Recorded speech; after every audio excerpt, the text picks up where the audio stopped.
What this practice does is it makes you your own personal sky pole. You are the world tree of your miniature universe, of your sphere of influence. Things begin to spin around you. You, however, stop just going with the flow. You become aware and awake. You become sovereign of your own universe. You become the master of your own destiny, of things that happen in your sphere of influence. It's such a powerful fucking practice. Such a powerful fucking practice. They don't teach you this. They want most men to become super feminized ninnies. All right? And if you are a feminine male or even a feminine homosexual male, don't take that as an insult. Be who you are. Be who you are. But keep your natural sexuality, the power that flows you, strong. Keep it the way that you were born. If you've got a dick, you're a guy. Okay? If you don't, and you have a vajayjay, you're a girl. It's pretty easy. I think they went over that in kindergarten. I don't know. Maybe your parent didn't sign the waiver. I'm not really sure what happened in your individual situation. But keep your energy masculine, because this is how you operate in the world. If you wish that you were female, I don't know what to tell you. It's very odd. At this point, it gets strange.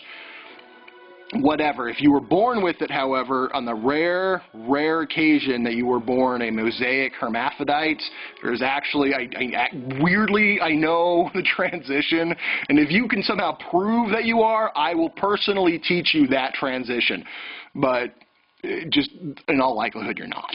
So this keeps you as both a powerful receiver, transceiver and transmitter. You are like a powerful antenna that suddenly goes up and is fully activated. Powerful. You transmit your thoughts powerfully, and you receive the impressions around you. Your psychic abilities, your natural psychic inclinations will begin to manifest like just no one else. Now, here's the thing. You are using planetary, actual human deities, entities that care a lot about humanity. The other entities that you would say in the more Hebrew tradition, you are actually giving permission to steal your energy. When you operate as like, I don't want to say their names because I don't want people to be like, oh, all I'm going to use this. No, don't. You use those names and they have access to your energy centers. They're greedy Molekian fucks. You know Molech? They used to, I think 200 children would go into the fires of Molech almost every day. You think he wants you to be strong? No! He wants your goddamn energy. So you're like, Molech, and he's like, oh, thanks for opening up your lady parts to me. Yeah, I am gonna guzzle those dry. Thanks, magic. You know, no, you don't want that.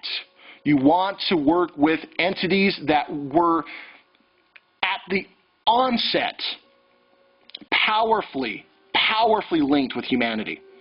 And that's what these are.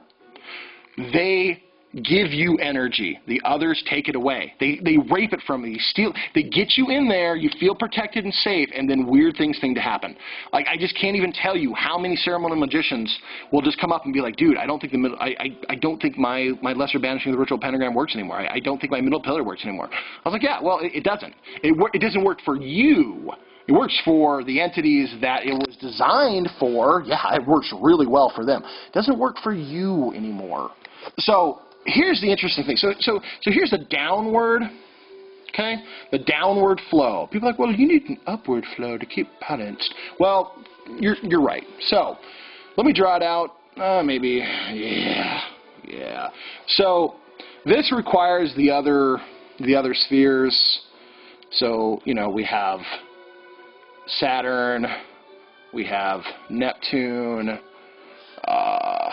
we have Mars, we have Jupiter. I know I'm going over some stuff, but, you know, well, we have Mercury, we have Venus. So here's the energetic flow down. We have Uranus to Neptune, Neptune to Saturn, Saturn crosses Pluto and goes down to Jupiter. Jupiter flows across the chest to Mars. Mars hits Sol and flows down to Venus. Venus shoots over to Mercury. Mercury hits Luna and goes straight down to the Earth. Okay? Serpent's Path, Flaming Sword, there's many, many things for it. Actually, well, there are different names, and some of them are incorrect. But as for right now, we'll just leave it at that. So that's the downward path. You're like, well what's the upward path, Bearheart? I don't know. Okay, so we have some incomplete areas. Because this is a full, complete tradition, let's talk about what that might be. And now that I'm talking about it and have to think about it and do it all at the same time, wow, this is what happens when you do it for so long that it's just absolutely no. So it comes up. So it will go from Earth up to Luna. It will bounce over to Venus. Oh, I'm sorry. Oh my God. See, totally effed myself up.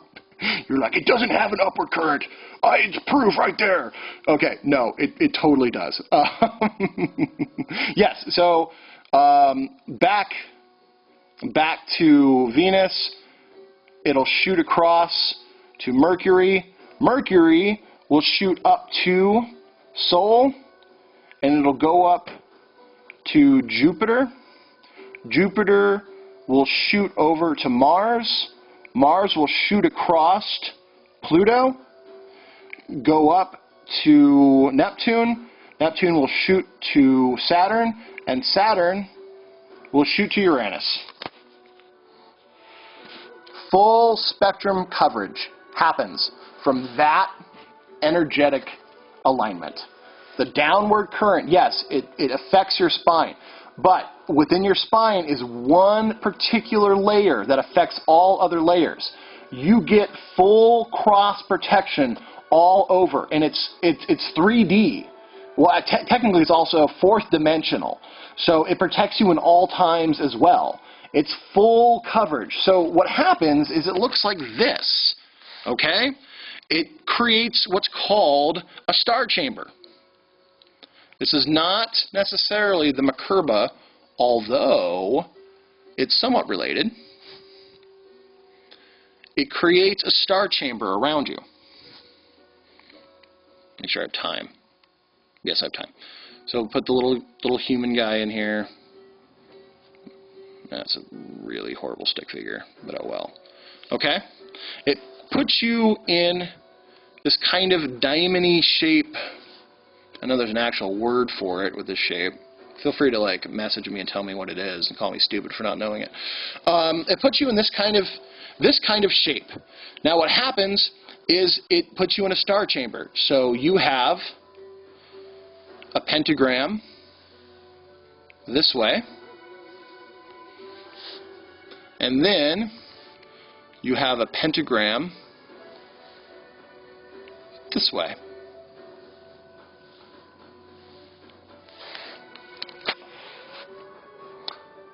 That's the protective sphere that you get put in. A powerful sphere that goes in all directions around you. Just from doing that. Just from doing level 1. Look at that. You get all that from just level 1. It's pretty fucking awesome. And it keeps you human. And it protects you. So guess what? Start fucking doing it. Start doing it. Start doing this practice. Okay? Every day. Do this. It takes 5 minutes. Really? 5 minutes. 5 minutes. You know, God, you could do a lot in 5 minutes, and most of it maybe you shouldn't do in 5 minutes. Okay? But do this. 5 minutes will put you in a powerful, powerful, energetic shield that will keep your humanity and will start to shield you from the massive amounts of energetic idiocy that is just rampant and foul on this earth right now. Okay? Do it. Make that happen. Be that person. And when part 2 comes around, you'll be like, oh, thank God, Bearheart taught me part 1.